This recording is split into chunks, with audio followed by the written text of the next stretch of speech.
மாறணுமே, உம்மை போல மாறணுமே இயேசையா, நான் உம்மை போல மாறணுமே, உம்மை போல மாற்றிடுமே இயேசையா, என்னை உம்மை போல மாற்றிடுமே, என்னை உம்மை போல மாற்றிடுமே, உம்மை போல மாறணுமே இயேசையா, நான் உம்மை போல மாறணுமே.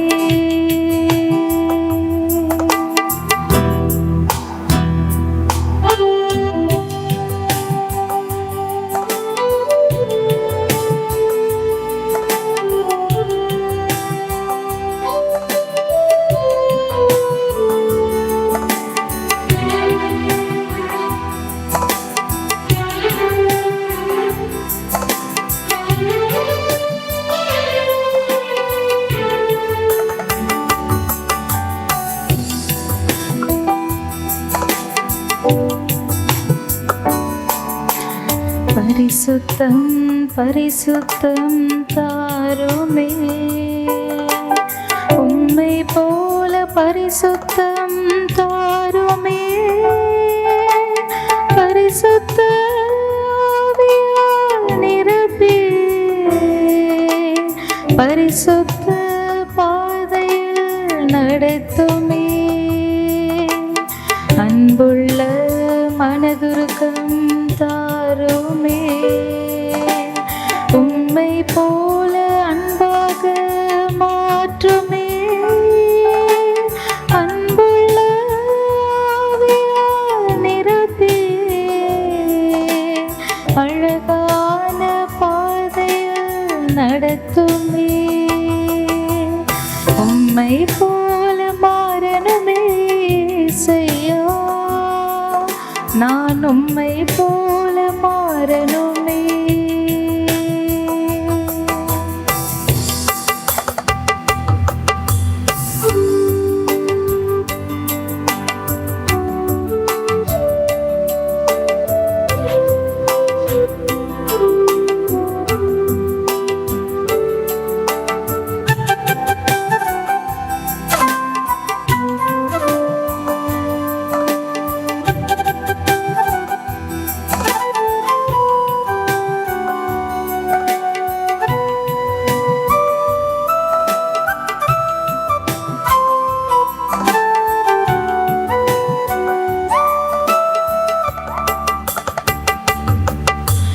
சாந்தமும் தாழ்மையும் தாருமே,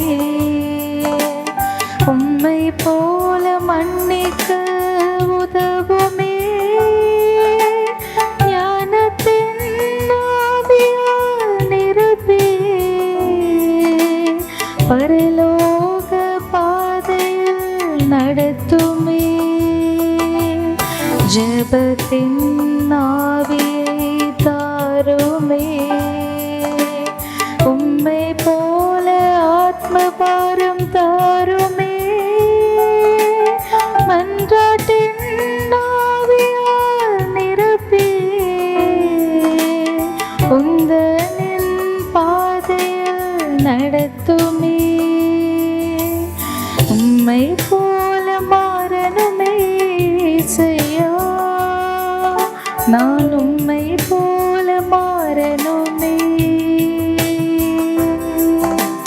உம்மை போல மாறணுமே இயேசையா, நான் உம்மை போல மாறணுமே. தேவனாய கர்த்தர்களை ஆசீர்வதிப்பாராக. 2025 வருடத்தில் கடைசி மாதத்தில் வந்திருக்கின்றோம். மெய்யாகவே நம்முடைய தேவனாய கர்த்தர் நம்முடைய வாழ்க்கையில் ஒவ்வொரு நாளும் இயற்கைக்கு அப்பாற்பட்ட எவ்வளவோ நன்மையான காரியங்களை செய்து கொடுத்திருக்கிறார், செய்து கொடுத்து கொண்டு வருகிறார். அதற்காக நம்ம இடத்துல இன்றும் அதிகமாக விசுவாசமும் நன்றியறிதல் உள்ளவர்களாக காணப்படுவோம். இந்த வாரத்தில் நாம் தியானிக்க போகின்ற வேத பகுதி நம்முடைய வாழ்க்கையில் விசுவாசத்தை எப்படி வர்த்திக்க செய்வது? ஒரு மனுஷனுடைய வாழ்க்கையில் பின்மாற்றம் எதற்காக வருகின்றது? இந்த ரெண்டு விஷயங்கள் தான். ஒன்று, விசுவாசத்தை நம்முடைய வாழ்க்கையில் நம்ம எப்படி வர்த்திக்க செய்ய வேண்டும்.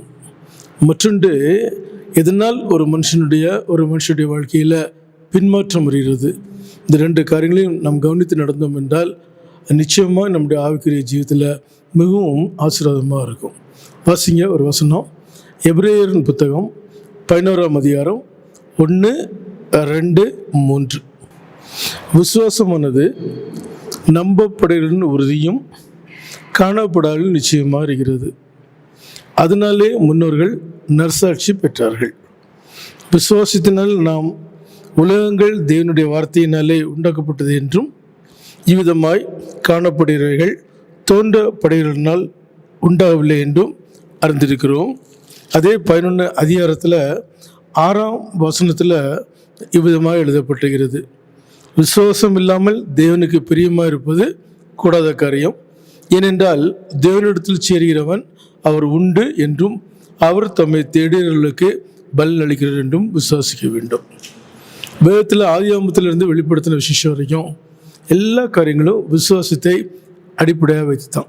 நமக்கு தெரியும், ஆபிரகாமுடைய வாழ்க்கையை நீ கரெக்டாக கவனித்து பார்க்கும்போது அவனுக்கும் தேவனாய கர்த்தருக்கும் இருந்த அந்த ரிலேஷன்ஷிப்பை கவனித்து பார்க்கும்போது தெரியும், தேவன் என்ன வார்த்தையை சொன்னாரோ அதை ஆபிரகாம் அப்படியே செய்வார்.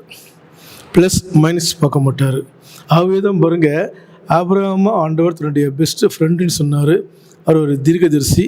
அவருடைய வாழ்க்கையில் தேவன் அவரை மெசொப்பொத்தாமியா தேசத்திலிருந்து ஒரு கல்தேயன் குடும்பத்திலிருந்து பிரித்து அழைத்து ஆசீர்வதித்து அவனை பெருமைப்படுத்துகிறார் என்று வேதத்தில் எழுதப்பட்டிருக்கிறது.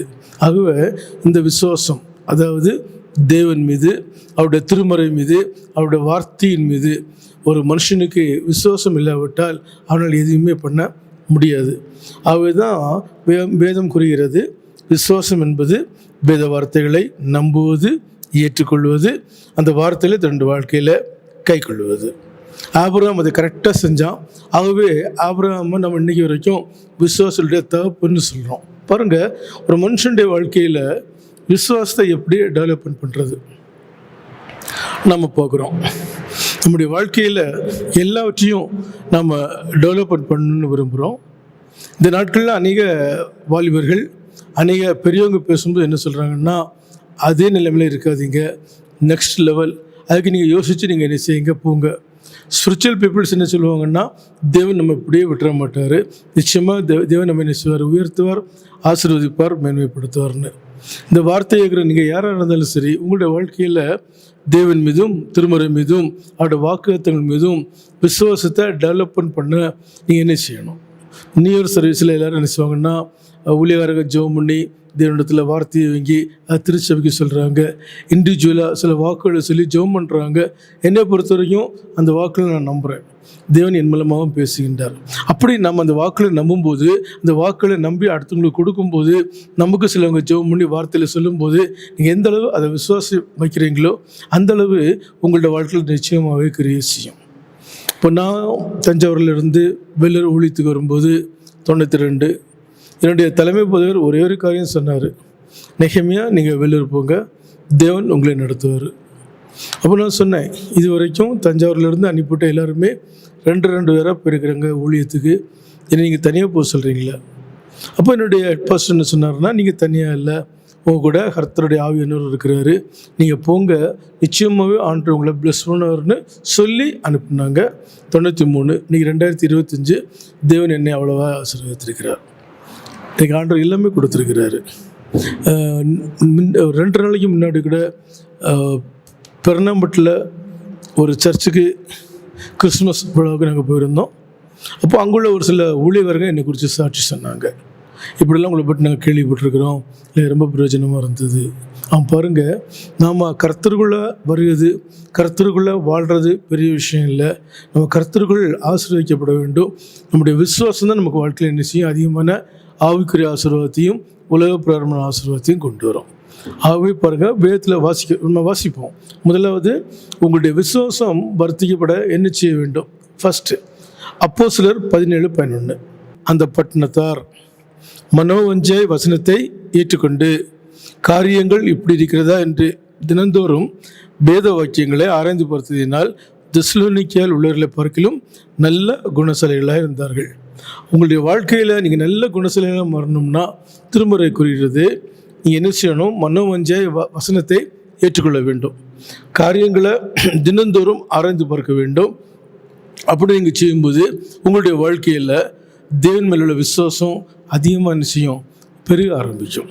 காரணம், வேத வார்த்தைகள் தெரியாவிட்டால், தேவனுடைய வார்த்தைகளை நீங்கள் அறிந்திருக்காவிட்டால் நிச்சயமாகவே உங்களுக்கு தேவன் மேல் விசுவாசம் வர்றதுக்கு சான்ஸே இல்லை. என்ன சொல்லுவாங்க?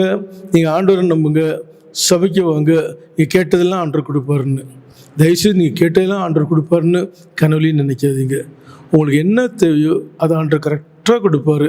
அவர் சகலத்தையும் காலத்தில் நேர்த்தியாக சேர்க்கிற வேதத்தில் எழுதப்பட்டிருக்கிறது. ஆகவே முதல்ல நீங்கள் நல்ல குணசாலிகளாக மாறணும்னா நீங்கள் வசனத்தை ஏற்றுக்கொள்ள வேண்டும், காரியங்களை ஆராய்ந்து பார்க்க வேண்டும். இந்த நல்ல குணசாலிகள் தான் நிச்சயம்னு சொன்னால் விசுவாச ஜீவியத்தில் நல்ல டெவலப்மெண்ட் ஆவாங்க.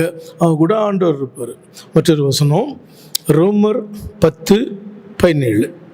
விசுவாசம் கேள்வினாலே வரும், கேள்வி தேவனுடைய வசனத்தினாலே வரும். ஒருத்தங்க பைபிள் படிக்க ஆரம்பிக்கிறாங்க, அவங்களுக்கு சில விஷயங்களில் டவுட் இருக்குது, அவங்களுக்கு பரிசுத்த அருளப்படவில்லை. என்ன செய்வாங்க? தயவுசெய்து நீங்கள் எந்த சர்ச்சுக்கு போகிறீங்களோ அந்த பாஸ்டர்கிட்ட நீங்கள் ஃப்ரீயாக பேசுங்க, என்னோடய அர்த்தம் என்ன. அதுபோல் நீங்கள் என்ன செய்யுங்க, உங்கள் வாழ்க்கையில் நீங்கள் என்ன செய்யுங்க, யார் நல்ல ஸ்பிரிச்சுவல் க்ரோத்தாக இருக்கிறாங்களோ அவங்களோட அட்வைஸை நீங்கள் கேளுங்க, அவங்கள்ட்ட போய் காரியங்களை நீங்கள் கேளுங்க. கந்தாய மந்திரி உங்களுக்கு தெரியும், பிலிப்பு அவர்கிட்ட போய் ஏசாயா தீர்க்கதரிசன ஆகமத்தை அவர் விலைக்கு கொடுக்குறாரு. அந்த நேரமே அந்த மந்திரி என்ன செய்கிறாருன்னா பிலிப்புண்ட கையில் ஞானஸ்தானம் பெற்றான் என்று வேதத்தில் எழுதப்பட்டிருக்குது. இப்போ நீங்கள் உங்கள் வாழ்க்கையில் உங்கள் விசுவாசத்தை வர்த்திக்க செய்ய வேண்டும் என்றால், இரண்டாவது பைபிளை நல்ல நீங்கள் என்ன செய்யுங்க, வாசிங்க. உங்களுக்கு தெரியாத காரியங்கள் எல்லாம் நீங்கள் என்ன செய்யுங்க, ஒன்றும் முழங்கல் படி போட்டு ஆண்டோட்ட கேளுங்க. இல்லாவிட்டா உங்களை கிறிஸ்துக்குள் வழிநடத்த விடவங்கள்ட்ட கேளுங்க. இல்லாவிட்டா உங்களோட நல்ல ஸ்பிரிச்சுவல் ஃப்ரெண்ட்ஸ்கிட்ட கேளுங்க. இந்த மூணு ஒன்று கூட தொடர்பு உள்ளது. ஒன்று தேவனிடத்தில் கேளுங்க. சில சமயத்தில் தேவனுடைய காரியங்கள் உங்களுக்கு மறைப்பொருளாக இருக்கும். அப்படி என்றால் நீங்கள் உங்களுடைய பாஸ்டர்கிட்ட, உங்களை யார் கிறிஸ்துக்குள்ளே வழி நடத்துகிறாங்களோ அவங்கள்ட்ட கேளுங்க. இல்லாவிட்டா உங்களுடைய ஸ்பிரிச்சுவல் ஃப்ரெண்ட்ஸ்கிட்ட கேளுங்க. நிச்சயமாக உங்களுக்கு ஆண்டு காரியங்களை வெளிப்படுத்தி கொடுப்பார். ஆகவே தான் திருமுறை கூறுகிறது, உங்களுடைய வாழ்க்கையில் விசுவாசம் டெவலப்மெண்ட் ஆக வேண்டும் என்றால் என்ன செய்யணும்? கேள்வி கேட்கணும், நியாயமாக கேட்கணும். எப்படி, என்ன, எவ்விதம் கேள்வி கேட்கும்போது உங்களுடைய விசுவாசம் என்ன செய்யும்? அந்த கேள்வியின் மூலமாக வருமா? கேள்வி தேவனுடைய வசனத்தினாலே வரும் என்று வேதத்தில் எழுதப்பட்டிருக்கிறது. இன்னொரு வசனம் நீங்கள் வாசிங்களா? ஒரு மனுஷனுடைய வாழ்க்கையில் அவன் பின்மாறி போகிறதுக்கு எத்தனையோ காரணங்கள் உண்டு. ரெண்டு காரியங்கள் சொல்லிக் கொடுக்குறேன். முதலாவது பாருங்க, திருமுறை கூறுகின்றது 1 கொரிந்தியர் 15:19. இம்மைக்காக மாத்திரம் நாம் கிறிஸ்துவின் மேல் நம்பிக்கை உள்ளவர்களாக இருந்தால் எல்லா மனுஷரை பார்க்கிலும் பரிதபிக்கப்படத்தக்கவர்களாக இருப்போம். அநேக மக்கள் என்ன செய்கிறாங்கன்னா, ஏசிட்டு வராங்க. வரும்போது அவங்கள்ட்ட பேசுகிறவங்க என்ன சொல்கிறாங்கன்னா, யாராக இருந்தாலும் சரி இயேசுவை நம்பு, உனக்கு நல்லது செய்வார். பாருங்கள், இயேசுவை நம்பினா நமக்கு நல்லது செய்வாருங்கிற அந்த ஒரே கான்செப்டுக்காக ஆலயத்துக்கு வரும்போது அவங்க நன்மையை வைக்கிட்டு என்ன செய்கிறாங்கன்னா, இயேசுவை விட்டு பின்மாறிடுறாங்க. கெட்டது கிடச்சது போயிட்டே இருக்கிறாங்க. ஆனால் அதே சமயத்தில் தேவன் மீது, அவருடைய பிறப்பு, அவருடைய மரணம், அவருடைய உயிர்த்தெழுதல், அவர் மண்ணுமக்களுக்காக வைத்திருக்கிற நித்திய ஜீவன், இப்படிப்பட்ட காரியங்களை நம்ம ஆழமாக தெரிஞ்சு கொள்ளும்போது ஒருபோதும் தேவனை விட்டு பிரிய மாட்டோம், திருச்சபையை விட்டு பிரிய மாட்டோம். அதுபோல் தேவனுக்கு பிரியமில்லாத காரணங்களை செய்ய மாட்டோம். இம்மைக்காக மாத்திரம் நீங்கள் இயேசுவை நம்பினீங்கன்னா, ஆண்டவர் நம்பினா பணத்தை கொடுப்பாரு, வீட்டை கொடுப்பாரு, பிளாட்டை கொடுப்பாரு, வண்டியை கொடுப்பாரு. இப்படி தானே கேன்வஸ் பண்ணுறாங்க. தயவுசு எல்லாத்தையுமே அவன்கிட்ட உங்களுக்கு கொடுப்பார். முதலாக நீங்கள் தேவனுடைய ராஜ்யத்தையும் அவருடைய நீதியும் திட்டமும் எல்லாவற்றையும் கொடுப்பார். நீங்கள் இம்மைக்காக மாத்திரம் ஆண்டவரிடத்தில் வந்தீங்கன்னா உங்கள் வாழ்க்கையில் விசுவாசம் டெவலப்மெண்ட் ஆகாது. காரணம், திருமுறை கூறுகிறது, இம்மைக்காக மாத்திரம் நாம் கிறிஸ்துவின் மேல் நம்பிக்கையுள்ளவர்களாக இருந்தால் எல்லா மனுஷரை பார்க்கிலும் பரிதபிக்கப்படத்தக்கவர்களாக இருப்போம். இன்னும் ஒரே ஒரு வசனம் வாசிங்க. அதனுடைய வாழ்க்கையில் நான் பார்த்துருக்கிறேன். உலகத்தினுடைய காரியங்களையும் உலகத்தினுடைய சினையும் கூட வச்சுக்கிட்டு உங்களால் கிறிஸ்துவ பண்பற்ற நினைப்பது முடியாத காரியம். நான் யாக்கோபு நிருபத்தில் எழுதப்பட்டிருக்குது, இருமனம் உள்ளவன் தன் வழிகளிலெல்லாம் நிலையற்றவனாக இருக்கிறான். அவனால் தேவனிடத்திலிருந்து எதையுமே கேட்டு பெற்றுக்கொள்ள முடியாது. 2 மனசு இருக்கவே கூடாது. 2 ரோட்டில் ஒரே சமயத்தில் பயணிக்கவே முடியாது. ஒரே சமயத்தில் உங்களால் 2 வீலரும் 4 வீலரும் ஓட்ட முடியுமா? நிச்சயமாக முடியாது. ஒன்று தேவன், இன்னொன்று பிசாசுக்குரிய காரியங்கள். ஒரு மனுஷன் உலகத்தை மட்டும் சிநேகித்தோம்னா, உலக காரியங்களை மட்டும் நேசித்தோம்னா, அவனுக்கு உலகம்தான் பெருசாக தெரிஞ்சுன்னு சொன்னால், இன்றைக்கி பாருங்கள், அவனால் ஒருபோதும் நிச்சய முடியாதுன்னு சொன்னால் இந்த ஆண்டவர்கிட்ட இலச்சரிக்க முடியாது. அவன் ஆண்டவர்கிட்ட பின்மாறி போயிடுவான். நீ அநேக மக்கள் என்ன செய்கிறாங்கன்னு சொன்னால், மோட்சத்தை குறித்தும் நித்தியத்தை குறித்தும் நியாயத்திற்கு குறித்தும் அவங்களுக்கு எந்த மாதிரி நாலேஜும் கிடையாது. நீ அநேக சவுளில் சொல்லியும் கொடுக்க மாட்டேங்கிறாங்க. சிம்பிளாக சொல்கிறாங்க உலக பிரகாரமான காரியங்கள். அதுக்காக மாத்திரம் நீங்கள் என்ன செய்கிறாங்கன்னா இயேசுவை பின்பற்ற விரும்புகிறாங்க. நான் எத்தனையோ சர்ச்சில் பார்க்குறேன், எல்லாம் ஆவிக்குரிய சபைகள், சத்தியமாக போய்க்கூடிய சபைகளில் கூட்டம் அதிகமாக இருக்குது. எதையுமே கண்டுக்காமல் ஒரு மாதிரி வித்தியாசமாக போகும்போது சபையில் கூட்டங்கள் அதிகமாக வருது. காரணம், இந்த நாட்களில் உள்ள மக்கள் தங்களிடத்தில் யாரும் கேள்வி கேட்க விரும்ப மாட்டேங்கிறாங்க. போனோமா, வார்த்தை கேட்கணுமா, வரணுமோ, அவ்வளோதான். அவங்களை யாருக்குமே டைட்டாக பேச முடியாது. குடும்பத்தில் எடுத்துக்கிங்களேன், பிள்ளைகள்கிட்ட அப்பா அம்மா டைட்டாக பேச முடியாத ஒரு சூழ்நிலை இருக்குது. பெரியவங்க பிள்ளைகளிடத்தில் டைட்டாக பேச முடியாத ஒரு சூழ்நிலை இருக்குது. அதுக்கெல்லாம் காரணம் என்ன? உலகம். அப்போ திருமுறை என்ன சொல்லுதுன்னா, ஒரு மனுஷன் உலகத்தை நேசித்தோம்னா அவன் கிறிஸ்துவை பின்பற்ற முடியாது என்று வேதத்தில் எழுதப்பட்டிருக்கிறது. இந்த 4 விஷயம் நல்ல ஞாபகத்தில் வச்சுக்கோங்க. உங்களுடைய வாழ்க்கையில் முதலாவது நீங்கள் என்ன செய்யணும்? ஆண்டவருக்கு பிரியமாக வாழணும்னா உங்கள் வாழ்க்கையில் நீங்கள் விசுவாசத்தை நீங்கள் என்ன செய்யணும்? வர்த்திக்கப்படணும். இந்த விசுவாசத்தை நீங்கள் வர்த்திக்கப்படணும்னா முதலாவது நீங்கள் என்ன செய்யணும்னு சொன்னால், உங்கள் வாழ்க்கையில் மனோவஞ்சியாய் வசனத்தை ஏற்றுக்கொள்ள வேண்டும். காரியங்கள் எப்படி இருக்கிறதா நீங்கள் என்ன செய்யணும்? ஆராய்ந்து பார்க்க வேண்டும். அப்படி நீங்கள் ஆராய்ந்து பார்க்கும்போது நல்ல குணசலைகளாக மாறிடுவீங்க. 2வது, திருமுறை கூறுகின்றது, உங்கள் வாழ்க்கையில் நீங்கள் பைபிள் நாலேஜ், நீங்கள் எந்தளவு உங்கள் வாழ்க்கையில் நீங்கள் விசுவாசத்தை டெவலப்மெண்ட் பண்ண விரும்புகிறீங்களோ, திருமுறை சொல்லுது விசுவாசம் கேள்வினாலே வரும், கேள்வி தேவனுடைய வார்த்தையினாலே வரும். வார்த்தையை பிடிச்சிக்குங்க, அதன்படி நீங்கள் ஜீவிங்க. உங்கள் விசுவாசம் நல்லா வளர ஆரம்பிச்சிடும். ஆனால் அதே சமயத்தில் உங்களுடைய வாழ்க்கையில் நீங்கள் இம்மைக்காக மாத்திரம் இயேசு கிறிஸ்துவின் மேல் நம்பிக்கையுள்ளவர்களாக நீங்கள் ஃபாலோ பண்ணுறீங்கன்னா, உலக காரியங்களுக்காக மாத்திரம் நீங்கள் இயேசுவை ஃபாலோ பண்ணுறீங்கன்னா, அவ்வளோ தூரம் உங்களால் விசுவாச லைஃப்பில் என்ன செய்ய முடியாது? ட்ராவல் பண்ண முடியாது. நீங்கள் விசுவாச லைஃப்பில் ட்ராவல் பண்ணணும். இயேசுவை நம்புங்க, அவருடைய வார்த்தையை நம்புங்க, இந்த வார்த்தையை ஆராய்ந்து பாருங்கள், நல்ல குணசிலையெல்லாம் மாறுவீங்க. திருமுறை கூறுகிறது, விசுவாசிக்கிறவனுக்கு எல்லாமே கூடும். உங்கள் வாழ்க்கையில் எல்லாமே கூட வேண்டும் என்றால் நீங்கள் தேவனை விசுவாசிங்க, அவருடைய திருமுறையை விசுவாசிங்க, அவர்களுக்கு கொடுத்துருக்கின்ற உண்மையிலே பாருங்கள், ஜெப ஆலயத்தை விசுவாசிங்க. எல்லாமே உங்களுக்கு நல்லபடியாக நடக்கும். ஜெபம் பண்ணுவோமா? கர்த்தாவே, உங்களுடைய பிள்ளைகளை ஆசீர்வதியும். மெய்யாகவே எங்களுடைய வாழ்க்கையில் எங்களுடைய விசுவாசத்தை நீர் வர்த்திக்க செய்வராக. எந்த சூழ்நிலையிலும் எங்களுடைய விசுவாசம் தொலைந்து போகாதபடி தேவனாய கர்த்தர் பாதுகாத்துக்கொள்ளும். விசுவாசிக்கிறவனுக்கு எல்லாம் கூடும் என்று வேதத்தில் எழுதப்பட்டிருக்கிறது. விசுவாசித்தவளே பாக்கியவதி, கர்த்தராளுக்கு சொல்லப்பட்ட நிறைவேறும் என்றும் வேதத்தில் எழுதப்பட்டிருக்கிறது. எங்கள் உலகத்தை பார்க்காதபடி ஆண்டவரே உண்மையை நோக்கி பொறுத்து விசுவாசத்தில் வளரவும் எண்ணிய காரியங்களை உங்களுடைய கருத்தில் பெற்றுக்கொள்ளவும் தேவன் உதவி செய்வராக. இயேசுவின் நாமத்தில் பிதாவே, ஆமென். கர்த்தர் உங்களை ஆசீர்வதிப்பாராக. அல்லேலூயா.